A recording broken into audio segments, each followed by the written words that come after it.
Anong mensahe ang kailangang marinig ng mga Libra sa buong taon ng 2025? Pwedeng nangyayari na to o mangyayari pa lang. Kung hindi man para sa inyo itong magiging reading, di baka para sa someone na malapit sa inyo o sa someone na kakilala nyo mismo. Baka may lumabas na gender mamaya, gawin nyo na lang energy, masculine at feminine energy. Pwede rin naman na huwag nyo nang pansinin yung gender. Hindi ko masasabi kung anong lalabas. Kung positive ba o negative ang magiging reading, depende sa kung anong mapipick up kong energy.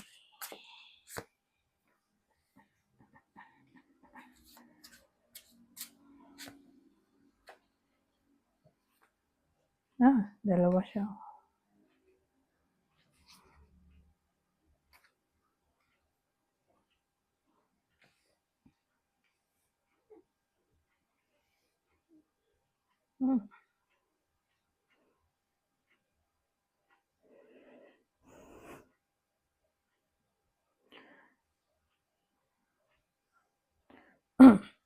So, ang dating sa akin sa 2025 para sa mga Libra, saan natin na magkakaroon ng gulo. Okay? For some reason. Siguro yung reason ay probably may kinalaman sa misunderstanding, miscommunication. Ewan ko. Tungkol sa communication in general.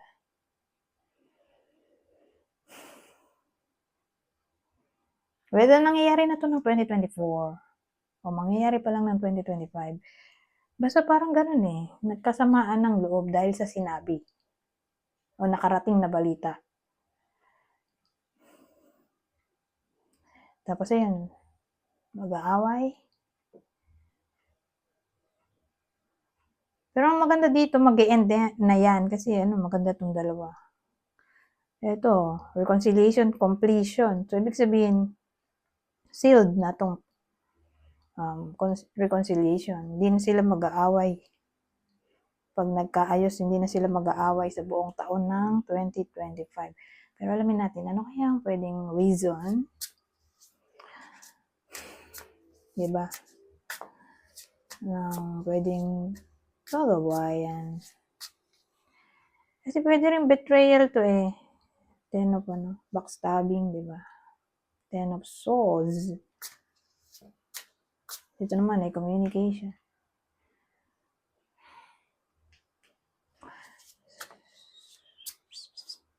Tungkol saan kaya? Diba?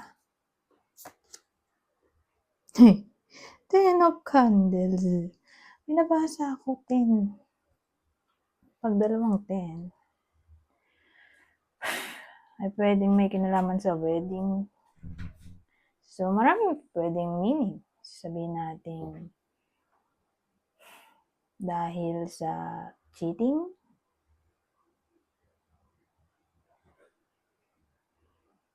ano pa nga ba?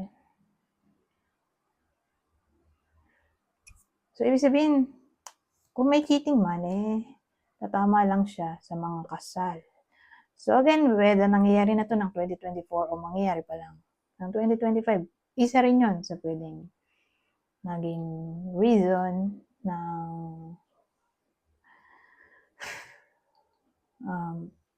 away. Diba? Sabi ko kanina, possible ang away dito.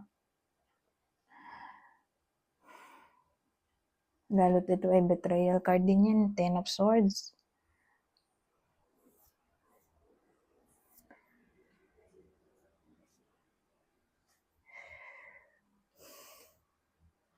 O pwede rin namang masyadong demanding.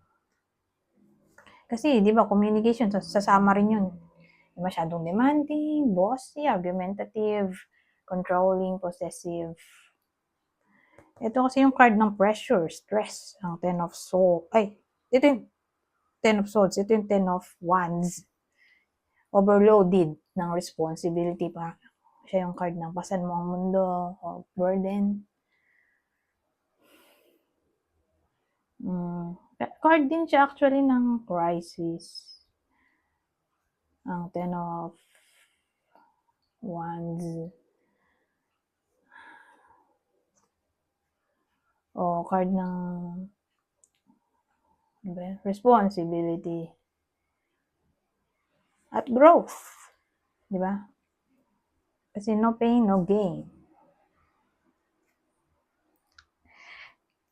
So, maraming pwedeng case nga.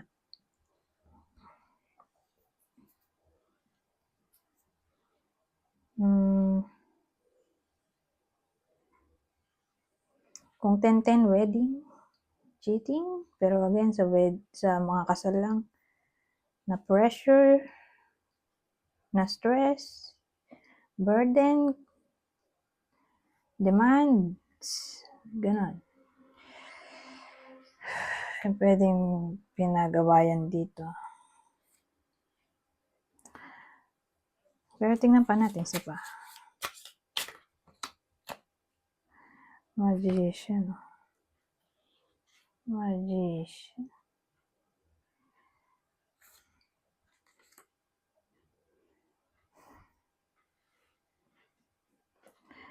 Well, ibang case, naghiwalay na sila.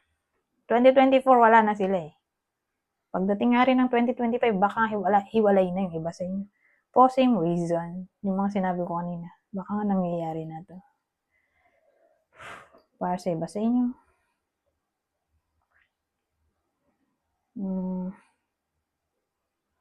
Kasi magician eh, pwede rin card siya ng panlilin lang. Magmamagic ka kasi nililin lang mo yung tao.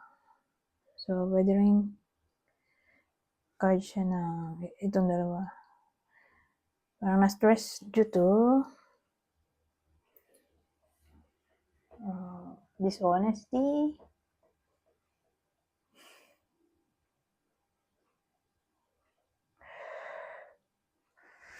Ano ba yun? May nabasa pa ako. Iba pang case. Although upright siya, pwede pa rin siyang card ng sickness. Ewan ko bakit gano'n. Pero may nabasa akong gano'n eh. Sickness, loss, yung magician, pain, o literal na disaster.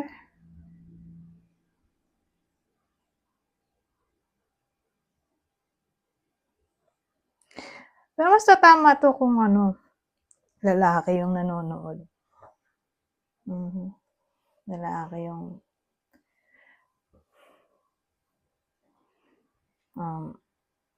nagpaparead o clairvoyant.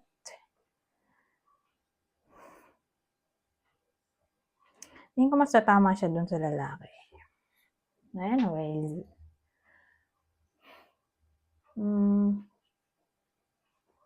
Sa babae bang di ko? Ito. Ang masasabi. Pero again, sabi ko nga kanina, bago ko umalis at pumunta dito.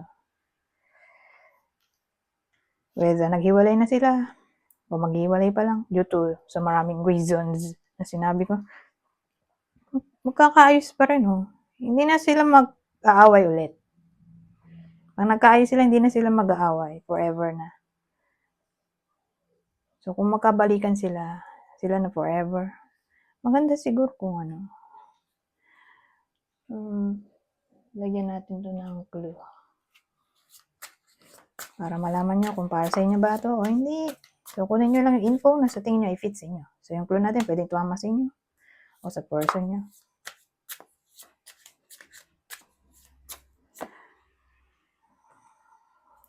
Ito bongga. White American.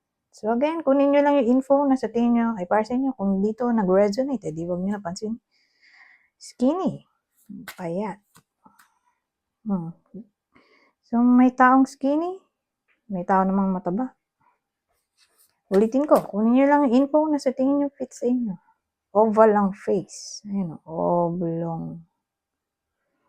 Oval. Tama ba? Basta ganyan yung mukha. Hindi bilog. Pahabang bilog. So yung iba, ay pwedeng matanda na sila. Mga 50 na yan. Mga ganda itsura. 50 pataas. powerful. So, may impluwensyang tao, boss siguro, o mayaman. May sariling business. Yung isa sa kanila.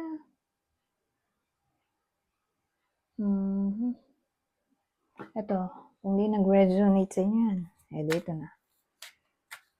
Doon naman tayo sa zodiac sign. Taurus, Libra, Scorpio. So, kung dito tumama sa inyo, di baka para rin to sa someone na malapit sa inyo. Baka tumama sa kanila. Saan na ba tayo? Ito na. Ang masasabi nito. Oh. Wait, tingnan na yun. Ang weird naman ang combination na to. Enemy waiting. So, ang dating hinihintay yung enemy. Ano? Teka. Hirap naman ito. Siguro, ganito. May idea na yung iba sa inyo. Tungkol sa kanilang enemy. Pero yung enemy dito probably lalaki. Parang may idea na yung iba sa inyo tungkol sa lalaking to. Na yung pala ay lihim na kaaway. Pero again, yung lihim na kaaway na tong lalaki, parang magkakaroon na yung iba sa inyo ng idea na pinifake lang pala yung iba sa inyo ng lalaking to. Ganun. O sikretong competitor o inggit na inggit sa inyo. So, case-to-case basis. Parang hinihintay nyo umatake pero aware kayo. Aware na kayo tungkol sa masamang motibo niya pero hindi siya aware na alam nyo na enemy. Siya ay enemy. Hindi niya alam na bukon yun na, parang gano'n na nabukon yun na o ng iba sa inyo na siya ay enemy nyo.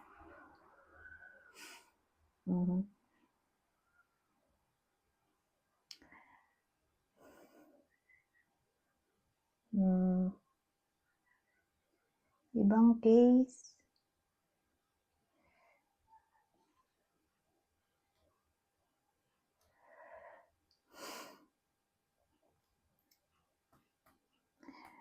actually, pwede rin tong ka-close friend. Dating ka-close. Kaya lang nag-away. Lalaki. So, ang dating naghihintay yung iba sa inyo dito na mag-reconnect ulit o mag-reconcile. Kayo to na naghihintay.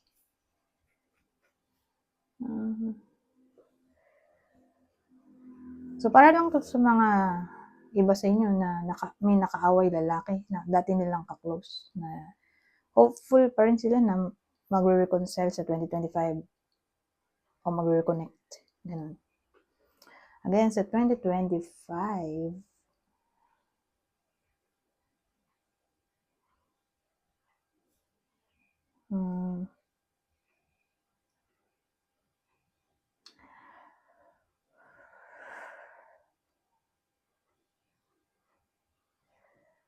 misunderstanding, posible rin, pero ghosting din, siguro pwede rin yun. Misunderstanding, ghosting, at ito kayo naghihintay.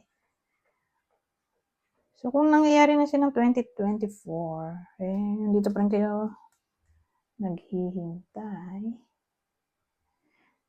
Actually, ibang case, may iba sa inyo na may sakit.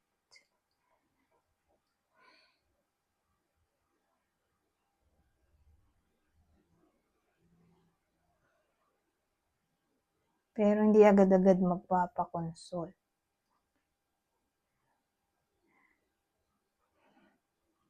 O sabihin natin, yung consultation pwedeng mag-lead sa surgery. Pwede rin. Pero sabihin natin, ex nyo to o crush, pero lalaki.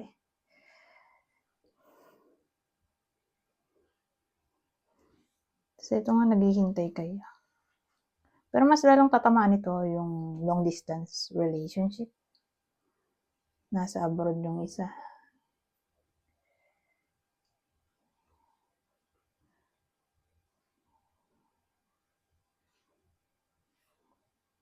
Ngayon nga, naghihintay kayo ng information tungkol sa taong to.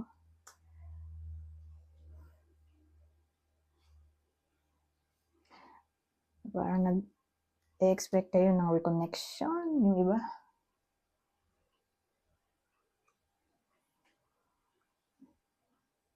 Kaya lang kasi last card ay naghihintay. Kaya lang 2025 yung wedding. Diyos ko, buong 2025 maghihintay pa rin. Nakaw. Pero maganda nga siguro. Wag na. Mag-reconnect. Enemy kasi ito. Parang pangit yung energy niya. Diba? Parang toxic yung tao. Tapos hinihintay pa rin ang iba sa inyo. Probably ex. Maganda nga siguro. Wag na sila mag-reconnect. Kasi toxic pa rin yung tao dito. Hindi naman nagbago. Pero ang tatamaan lang nito ay lalaki. Yung ex.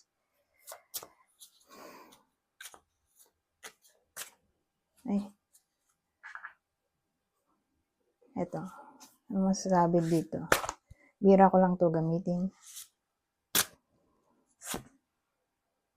Extra message. I know you feel anxious, but you forgot the part where you totally got this. It's okay to be uncomfortable. It's okay to be scared. You will succeed in spite of these feelings. You are doing enough. It's going to be okay.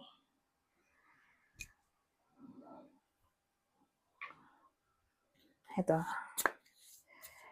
Iba pang message. Basahin ko na lang. Madali na maintindihin. Set your sights higher. Increase your standards and expect more for yourself. Don't settle. Alchemy. You have the Midas touch right now. And every project you begin turns to gold. Stay optimistic. Your dreams are coming true. Don't quit right before the miracle occurs. So, ibig sabihin, may milagro. Kaya lang, kailangan hintay para mangyari. So, para siguro to doon, yung ito, miracle. Pwede pa pala sila mag-reconnect. Kaya lang nga, enemy to eh. So, may possibility na mag-reconcile. Pero enemy nga. So, ibig sabihin, anytime pwedeng mag-change yung tao sa pagiging enemy. Walang consistency na magiging mabuting tao na to. Dahil enemy nga siya. Anytime pwede siya maging devil. So, useless. Pero kung yun ang gusto ng iba sa inyo, di ba? Mag-reconnect pa rin sila. Despite na ganyan, medyo toxic. So, case-to-case basis, di ba? Ang masasabi ko na lang, ba tawag doon? Ginusto nyo yan. So, face na lang yung magiging consequence. Kung ipupush pa rin, di ba? Kahit na alam na natin na may possibility yung tao na maging enemy ulit. So, again, case-to-case basis sa iba sa inyo. Ngayon,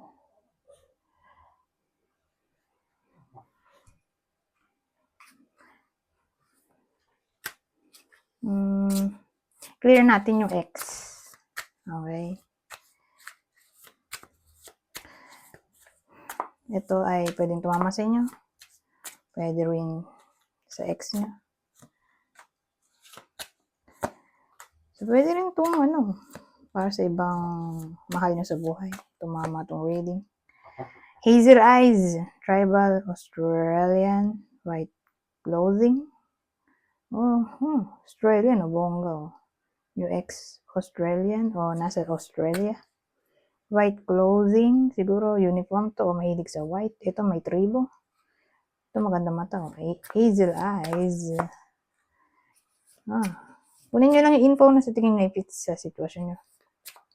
Ito naman may salamin. Eyeglasses. Dito, European naman, So, kung dito Australian, o nasa Australia, European o nasa Europe. So, again, ulitin ko. Kunin nyo lang yung info na sa tingin nyo ay fit sa sitwasyon nyo. Ngayon, zodiac sign. Virgo, Leo, Libra. Anyways, hanggang dito na lang. Goodbye for now.